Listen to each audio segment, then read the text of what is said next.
you may not be aware of how we're referring to America these days, but as a small business owner myself, I'm perfectly aware of how we refer to America. But here's Donald Trump letting you know. Activity. We have a lot of activity now where companies are coming back to our country with a hot show. We're the hottest show in town. We're the hottest show in the world right now. Our economy is the best. One thing that every leader, virtually every leader that I dealt with said is that congratulations, it's incredible what's happened to the American economy. We're the best economy in the world. And it's something, and it started from Election Day. I put it out yesterday because we took a tremendous boost from the day after I got elected. The stock market went crazy from that point until essentially now. I think we hit in certain of the markets. We hit the all-time high again for many, many times. I can't tell you what it was, but many, many times we broke the record. And our stock market is great. Our jobs are great. We have the best job numbers essentially we've ever had. In some categories, definitely we've ever had. Stock market. I don't know. Like, how do you translate that? We have a Japanese? lot of listeners and viewers who are from the rest of the world, and I just want to say I'm sorry. Like, I don't know what else to say to you. I apologize. I would like to add, I'm sorry that we're crushing you so badly. Hot show. Yeah, it's This the is the hot show in town. Sorry, and I'm also sorry to your translators. I can tell you that the stock market obviously has been on a tear. I can tell you that about 80% of the country, citizenship, do not own stocks. I can also tell you that to the extent that judging our economy in terms of shareholder value, ask those people on those 737s that went down, that shareholder value was increased by the $9 an hour they were paying, like some of the computer coders.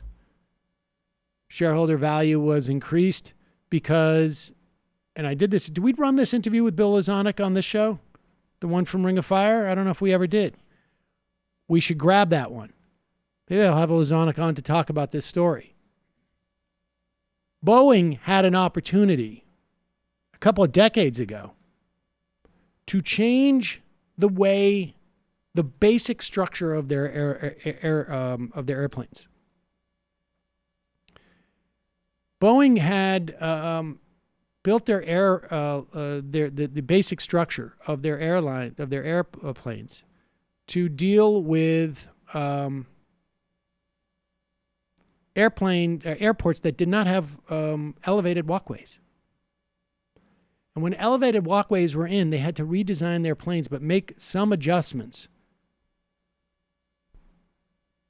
At one point, they could have gone a wholesale change, like Airbus did. But Boeing didn't. So they had to compensate with materials and the shape of their engines, I guess. And that's what led to the problems with the 737. They needed to institute software fixes for what was essentially a hardware problem. And the software fixes were not communicated in the proper way. And Bill Lazonick traces that back to basically a decision because they didn't want to lose stock value. So aside from it not being a good measure as to how the vast majority of Americans are doing, it's also far more problematic, frankly. You can also look at industries like the for-profit college industry, which it is true, literally on the day he was elected, shot up like a rocket and have remained up there because they knew they would be in an environment where there's no regulation. We will be able to rip off people without any accountability. And that continues unabated. Betsy DeVos is like rolling out and rolling back all sorts of protections for students that existed during the Obama administration. That was one thing they actually did quite well in the last term. So there's Donald Trump with the hot show. People are saying that to me all the time. You got a hot show. Here's one more clip from there. This is about his student visas. Clip number 7 at the G20. Donald Trump is going around talking to world leaders about how they're going to only take the cream of the crop. Here he is. He's going to, he's telling leaders around the country, don't worry about the student visas.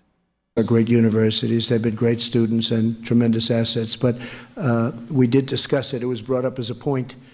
And I said that will be just like anybody else, just like any other nation.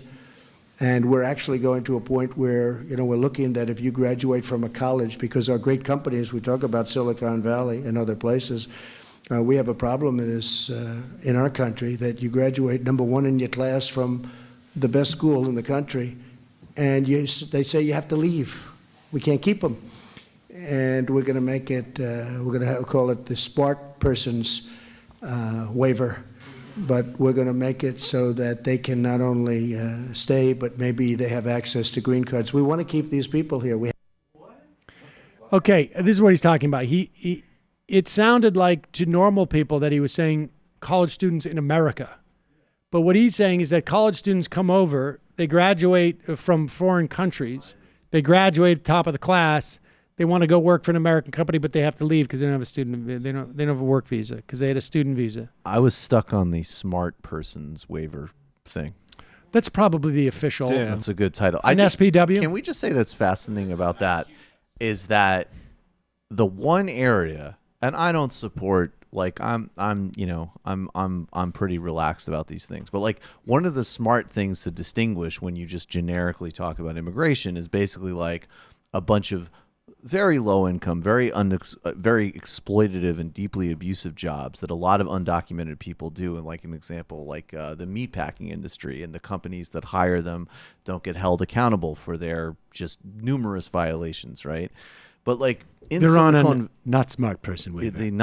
What's amazing is that Silicon Valley is probably one of the only areas that if you wanted to just make like we got to get people in the States here well-paying jobs first before we think about relatively privileged immigrants who could probably do just as well in China or India or Kenya. That's like the one area where that argument has some validity. And that's like the one area where he's just like, yeah, we should just make sure that those people can be here, no problem. Also, think about that. I mean, that is the complete fulfillment of every single populist lie he's ever told in the economy. Think about the pressure that puts on kids, immigrant kids. Like, you better get LAs or you're out of here. Oh, buddy. absolutely. It's terrorism.